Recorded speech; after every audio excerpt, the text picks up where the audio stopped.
Hello everyone, welcome back to the channel. आज review कर रहे हैं Bajaj Platina 110 ABS. So this now gets ABS, which makes it the only motorcycle in its segment to offer this safety feature.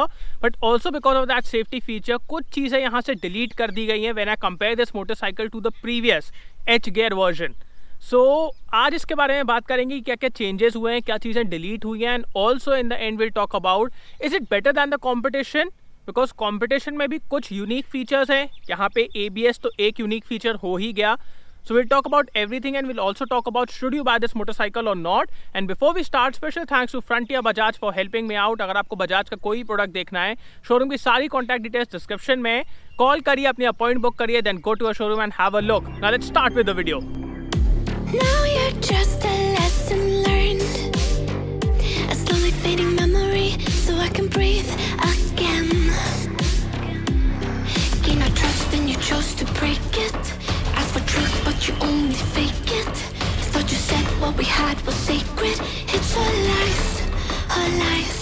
So let's start with the walk around. सबसे पहले price के बारे में बात कर लेते हैं. So if we talk about the previous H gear, उसका प्राइस था 64,300 रुपीज़ एक्स शोरूम. इसका प्राइस है 66,000 rupees ex showroom. So as such कुछ बहुत बड़ा डिफरेंस नहीं आया है, 1,700 रुपये का डिफरेंस है, which is good. Like pricing बहुत ज़्यादा नहीं बढ़ी considering this now gets ABS. One more difference that you will see is the styling. You see new paint scheme, new graphics, white alloys. So ये वाला trend अपन RS और NS में देख रहे थे, तो ये प्लैटिना में भी आ गया है. अब आपको ये वाइट कलर के अलॉयज मिल रहे हैं, which look good to me. But आप बताइए आपको ये अच्छे लगते हैं कि नहीं. सामने आपको हैलोजन हेडलैम्प्स मिलते हैं विद दीज DRLs एंड ये है ABS. सो सामने आपको डिस्क ब्रेक मिल रहा है. This side we have the ABS module, not this side. Usually इस तरफ रहता है बट इसमें इस तरफ है. तो आपको सिंगल चैनल ABS मिल रहा है प्लैटिना में. ऑब्वियसली इस प्राइस पॉइंट में डुअल चैनल तो मिलेगा नहीं, सो आपको सिंगल चैनल ABS मिल रहा है. यहाँ पे ये मैट पेंट है, these graphics, comfort X suspension. So अभी अपन चेक करेंगे कंफर्ट कितना अच्छा है इस गाड़ी का. इंजन की तरफ आए, so this is the same engine जो अपन ने BS6 में देखा था. इसमें आपको फ्यूल इंजेक्शन नहीं मिलता है. This is electronic carburettor. So इसमें कार्बोरेटर में सेंसर्स लगे हैं. This is not fuel injected. Competition की अगर मैं बात करूँ, वहाँ पे आपको फ्यूल इंजेक्शन मिलता है. सो वो एक कॉस्ट कटिंग है. This is BS6 compliant. You can see the catalytic converter. Power figures के बारे में बात की जाए, so this engine produces 8.6 PS and 9.81 newton metre torque. 115 cc का इंजन है, DTSI ट्विन स्पार्क. सो अभी पावर के बारे में और बातें करेंगे. How's the performance. Also if we talk about the weight, this motorcycle is one of the heaviest in its segment. But that is no issue, because आप जितनी भी मोटरसाइकिल्स देख लीजिए इस सेगमेंट में, पावर में थोड़ा बहुत डिफरेंस दिखेगा. वेट में मतलब 4-5 किलो का. I am saying the heaviest. तो ऐसा नहीं है कि 25-30 किलो ज़्यादा भारी है. 4-5 किलो का फ़र्क रहता है max to max. So not a big issue and that is how the segment is. Performance अभी अपन बात करेंगे. यहाँ पे आपको रियर ब्रेक मिल जाता है. One more thing that you should see here is this. अब मेरे को लग रहा था कि ABS देने की वजह से कॉम्बी ब्रेकिंग सिस्टम हटा दिया गया होगा, बट बजाज ने ऐसा नहीं किया है. आपको कॉम्बी ब्रेकिंग सिस्टम भी मिल रहा है. सो सेफ्टी के मामले में Bajaj is doing really good with this motorcycle. ABS भी है, कॉम्बी ब्रेकिंग सिस्टम भी है. फुट पैग्स रियली कंफर्टेबल, मतलब यहाँ पैर रखने में आपको कोई दिक्कत नहीं होगी. यहाँ पे आपको 110 ABS की पूरी ब्रांडिंग मिल जाती है. 11 लीटर का फ्यूल टैंक है and this matte paint finish. Seat बहुत लंबी है और बहुत कंफर्टेबल है. अभी और कंफर्ट के बारे में बात करेंगे, बट आप और पिलियन दोनों ही बहुत आराम से यहाँ बैठ सकते हैं विदाउट एनी इशू. पीछे की तरफ आपको पहले की ही तरह हैलोजन टेल लाइट्स मिल रही हैं. टर्न सिग्नल्स बहुत इंटरेस्टिंग है, मतलब इसका डिज़ाइन बहुत अच्छा है. And this side again we have the sari guard and यहाँ पैर रख सकते हैं आप. This is also really interesting. Gear box, so आपको 5 स्पीड गियर बॉक्स मिलता है and it's like a MotoGP style shifter. So usually क्या होता है, अपन ऊपर करते हैं, आप इसको भूल जाइए, इसको देखिए बस. सो अगर अपन ने ऊपर किया तो क्या होता है, अप शिफ्ट होता है. एक गियर आगे जाते हैं, जैसे सेकंड में थे तो थर्ड में जाएंगे. बट यहाँ पे ऐसा नहीं है. यहाँ पे अगर आप ऊपर करोगे ना तो डाउन शिफ्ट होता है और नीचे करोगे तो अप शिफ्ट होता है। सो ये मोटो जीपी स्टाइल शिफ्टर है एंड इसमें न्यूट्रल ढूंढना बहुत ईजी है। आप इसको देखिए, न्यूट्रल 1 2 3 4 5। सो न्यूट्रल ढूंढने में आपको यहाँ बिल्कुल दिक्कत नहीं होगी, लाइन से बस डाउन शिफ्ट करते जाओ और न्यूट्रल आपको मिल जाएगा। This is the catalytic converter. गे यहाँ पे चेंजेस आपको मिलेंगे। So compare to H gear में यहाँ पे आपको डिजिटल पार्ट मिलता था एंड गियर पोजीशन इंडिकेटर भी मिलता था।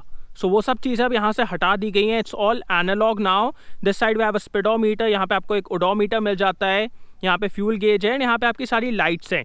ट्रिप मीटर्स भी अब आपको यहाँ पे नहीं मिलते हैं, but that is no issue because 1700 रुपये बस इस गाड़ी का प्राइस बढ़ा और उसमें आपको ABS भी मिल रहा है। सो बजाज को कहीं तो कॉस्ट कटिंग करनी थी। ये आपके हैंड गार्ड्स हैं which will give a good competition to बागबस्टर्स, मतलब अच्छे टफ हैं। ये कंफर्ट एक ग्रिप भी मिलती है आपको।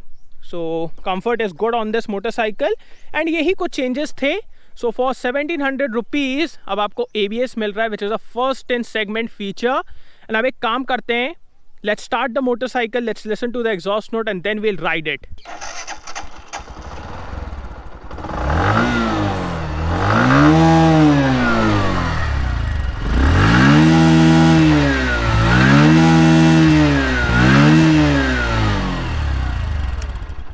So let's go.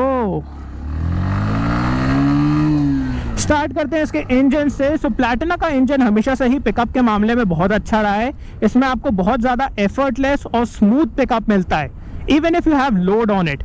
So that is a really good thing. Initial pickup बहुत अच्छा है, mid range is strong on this thing, but top end एकदम बेकार है as expected. So top end में ये इंजन हल्ला ज़्यादा करता है और पुल कम देता है आपको। So that is how the power delivery is. Also in terms of cruising, मतलब बहुत से लोग ये मोटरसाइकिल्स को हाईवे पे भी लेके जाते हैं, तो आप easily around 60-65 kilometres per hour पे क्रूज कर सकते हैं without any issue. So that is the character of this engine. In terms of refinement, initial और मिड रेंज में आपको बिल्कुल भी वाइब्रेशन फील नहीं होते हैं, बट टॉप एंड में यस बहुत से वाइब्रेशन है, मतलब हैंडल बार, फुट पैग्स, यहाँ पे आपको वाइब्रेशन फील होंगे। But considering the main power is in the initial and mid range, so top and से आपको दिक्कत होगी नहीं ऐसे। मतलब टॉप एंड में वाइब्रेशन है बट टॉप एंड में आप इसको कभी लेके नहीं जाएंगे, सो वाइब्रेशन से आपको दिक्कत नहीं होगी। Talking about the gear box, so first of all the clutch is light, जिसकी वजह से आपको इसको यूज करने में कोई दिक्कत नहीं होगी। And this is a five speed gear box. It's a moto GP style shifter. So बार बार मैं कंफ्यूज हो जाता हूँ कि गियर कैसे चेंज करना है, but it's really easy to use. It's a sequential gear box S1000RR। या if you want to see a pic of that motorcycle, that beautiful motorcycle, then bye bye. So if you want to see the pics of these motorcycles, you can follow me on Instagram, वहाँ पे आपको इनकी pics मिल जाएंगी। And gear box के बारे में बात कर रहे थे यार, ये हमेशा मेरे साथ क्यों होता है, जब भी मैं एकदम मन लगा के वीडियो बनाता रहता हूँ, कोई अच्छी सी मोटरसाइकिल आती है और मेरा दिमाग एकदम आउट हो जाता है। सो गियर बॉक्स के बारे में बात कर रहे थे। It's a really good gear box, sequential gear box है। सो फर्स्ट ऑफ ऑल इसमें आपको न्यूट्रल फाइंड करने में कभी दिक्कत नहीं होती, जस्ट कीप डाउन शिफ्टिंग और आपको न्यूट्रल मिल जाएगा। एंड अप शिफ्ट करने में, लगातार गियर चेंज करने में, लाइक यूजुअली क्या होता है सेगमेंट की मोटरसाइकिल्स में, अगर आप फर्स्ट गियर में एकदम से थ्रॉटल आउट करें, एकदम रेड लाइन टच करें और फिर उसके बाद सेकंड गियर लगाने की कोशिश करें, सो गियर बॉक्स अटकता है। गियर बॉक्स उतनी आराम से आपको गियर नहीं देता है। सो वो मैंने यहाँ पे टेस्ट किया, बिल्कुल भी नहीं अटका गियर बॉक्स। मैं आपको दिखा भी देता हूँ। सो सी न्यूट्रल बहुत आराम से मिल गया। फर्स्ट गियर बहुत आराम से गियर लगते हैं, कभी भी अटकते नहीं है। सो gear box is really refined and good.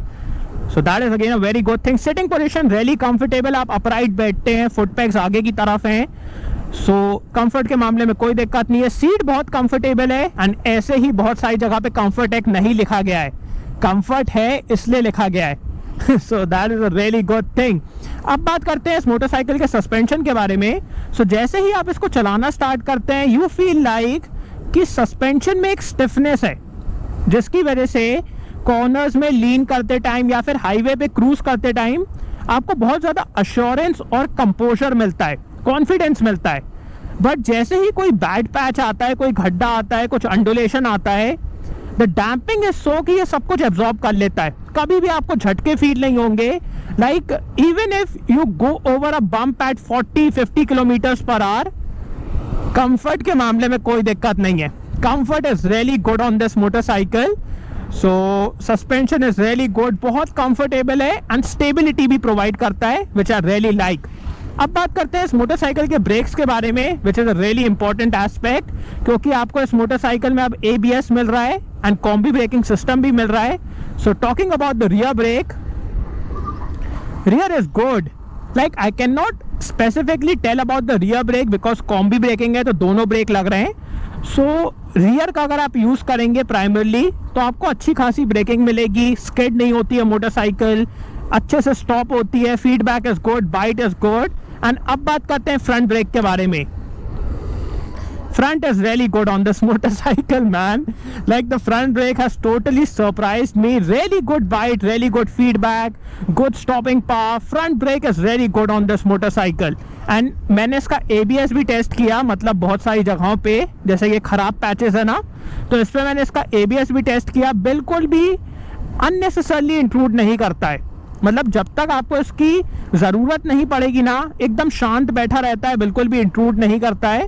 So that is again a very good thing. But एक चीज़ है, आपको इसके ABS के रिंग है ना, जो इसका रिंग है जो इस साइड लगाया गया है, उसकी आवाज़ आती रहती है. जैसे ही आप ब्रेक लगाएंगे ना, आपको कुर्र आवाज़ आती है उसकी, if you don't use a helmet, which I don't recommend. But अगर आप बिना हेलमेट के कभी इसको सुनने की कोशिश करेंगे, आपको पक्का से सुनाई देगा. So not the most refined ABS, but it's good. At this price point, it's a really good system. And अब बात करते हैं इसके माइलेज के बारे में. So you can easily get around 70 kilometers per liter from this motorcycle. Like 70 आप बहुत easily achieve कर लेंगे अगर आप थोड़ा भी आराम से चलाएंगे. बहुत ज़्यादा aggressively चलाओगे तो around 60 मिलेगा, and आराम से चलाओगे और थोड़ा, so आपको 70 के ऊपर भी मिल सकता है. So mileage is really good on this motorcycle. बाकी switch gear, fit and finish is good. Paint की quality मेरे को बहुत अच्छी लगी. The hand guards are also good. Like Barkbusters को ये अच्छा tough competition देंगे. Instrument cluster really easy to read. Analog है, so पढ़ने में कभी भी कोई दिक्कत नहीं होती है. But also when I compare this to competition, digital part आपको नहीं मिल रहा है, but आपको ABS मिल रहा है. सो सब कुछ नहीं दिया जा सकता, otherwise this motorcycle will cost 70-75,000. सो उससे कोई मतलब नहीं है. यहाँ पे जो आपको दिया जा रहा है, it's more towards safety and less towards funkiness and things जो आप यूजुअली ज़्यादा यूज़ नहीं करेंगे, जो आपके ज़्यादा काम की नहीं है. लाइक इन्फॉर्मेशन आपको सारी मिल रही है. यहाँ पे गियर पोजीशन इंडिकेटर और दे देते हैं जो आपको एच गियर में मिलता था, but other than that as such कोई कमी नहीं है. सब बात करते हैं should you buy this motorcycle और not. So compare to competition, like competition बहुत सारा है इस सेगमेंट में. आपको हीरो की तरफ से कंपटीशन मिलेगा, होंडा की तरफ से कंपटीशन मिलेगा. So there is a lot of competition. Hero की तरफ से तो 2-3 बाइक्स मिल जाती हैं आपको, so that is no issue. But सबसे पहले नेगेटिव्स के बारे में बात करते हैं compare to competition. So if I compare this motorcycle to Passion Pro, सबसे पहले यहाँ पे आपको i3s टेक्नोलॉजी नहीं मिलती है, इंस्ट्रूमेंट क्लस्टर में डिजिटल पार्ट नहीं मिलता है. बट यहाँ पे आपको क्या मिलता है एडवांटेज, ABS. सो आपको ABS मिल रहा है. राइड क्वालिटी इस सेगमेंट में सभी मोटरसाइकिल्स की बहुत कंफर्टेबल है, इसकी भी कंफर्टेबल है. Build quality is similar, mileage इसका अच्छा है, लगभग सबका अच्छा है. So the main thing is ABS. ये फर्स्ट एंड सेगमेंट फीचर है. आपको कॉम्बी ब्रेकिंग सिस्टम भी मिल रहा है एंड प्राइसेस लगभग सिमिलर हैं सब मोटरसाइकिल्स के. 2-3 हज़ार का डिफरेंस मिलेगा आपको सब मोटरसाइकिल्स में इस सेगमेंट में. होंडा की बस थोड़ी सी महंगी हो जाती है. लाइक अगर आप लीवो को देखेंगे सो उसकी थोड़ी से प्राइसियर हो जाती है. बाकी सब मोटरसाइकिल्स का आसपास ही प्राइस है. So the main thing is if priority क्या है आपकी. If safety is your number 1 priority, this is the motorcycle and according to me it should be. Because इस सेगमेंट में आप जितनी भी मोटरसाइकिल्स देखेंगे, फर्स्ट ऑफ ऑल उनके टायर्स पतले होते हैं. टायर्स पतले होने से क्या होता है, when you are on a bad section like ये वाली रोड, यहाँ पे ज़्यादा ग्रिप नहीं मिलेगी आपको बिकॉज मिट्टी ही मिट्टी है. सो when you brake और ब्रेक really aggressively, तो आपको ग्रिप नहीं मिलती होती and you can fall off. So वहाँ पे ABS आपको बहुत ज़्यादा मदद करेगा and that according to me is a really good feature. Bajaj is really paying attention towards the safety side, वो मेरे को अच्छा लगा. And according to me just because of the ABS this becomes a really good option in its segment. बाकी सारी चीज़ें तो sorted हैं, पहले से ही सॉर्टेड थी, कभी कोई कमी थी नहीं. Refinement is good, safety is good, and if you want a motorcycle which keeps you safe, which offers ABS, then this is a really good option. So yeah, thanks for watching guys. I hope you like this video. इसको like कर देना, subscribe करना, bell icon दबा देना, and comment down below what are your thoughts about Bajaj Platina 110 ABS. And see you on next video. Bye.